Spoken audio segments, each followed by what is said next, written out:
રક્ષાબંધનના પવિત્ર તહેવારના દિવસે બાબરમાં કલંકિત ઘટના બનતા જિલ્લાની પોલીસ એજન્સીઓ આરોપીઓને પકડવા માટે કામે લાગી ગઈ છે।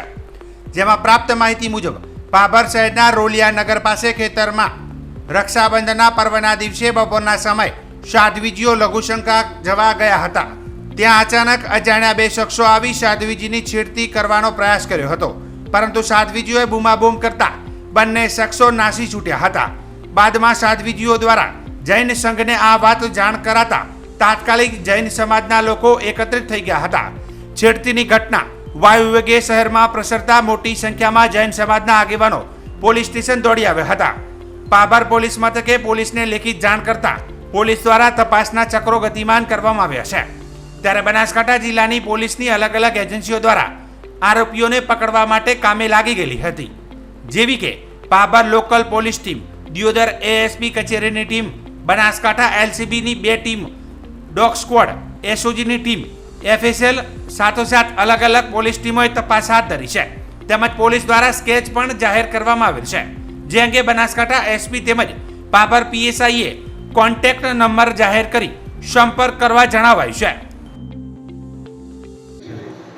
એવા અઢળક પ્રસંગ છે કે જેની અંદર આપણી બનાસકાંઠા પોલીસે અને આપણી ગુજરાત પોલીસે આવા તમામ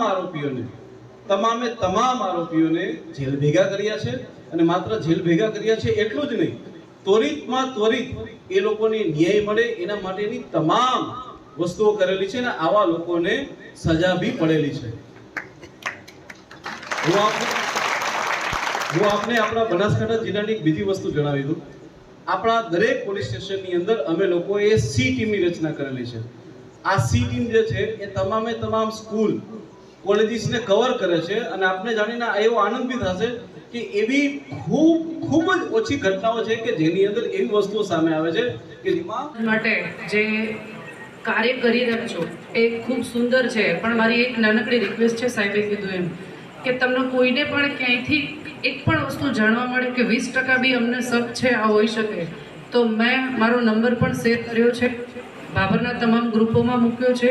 સાહેબે તમામ વસ્તુ તમને કીધી, અમે જે પ્રયત્નો કર્યા છે એના સિવાય પણ આપણે એક પ્રયત્ન કર્યો છે કે જે વિક્ટિમ છે એમની પાસેથી આપણે એમનો સ્ક્રેચ બનાવવા એક પ્રયત્ન કર્યો છે કે કેવા પ્રકારનો માણસ હતો એમ।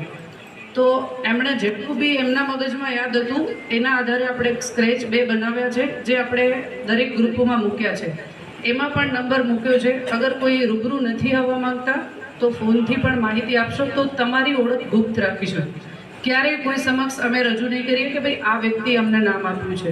તમને જે કંઈ આ ગુનાને લગતી એક પણ કડી મળે તો અમને અવશ્ય જાણ કરશો। અમે તમારો ઋણી રહીશું આ બાબત માટે કે જે સૌથી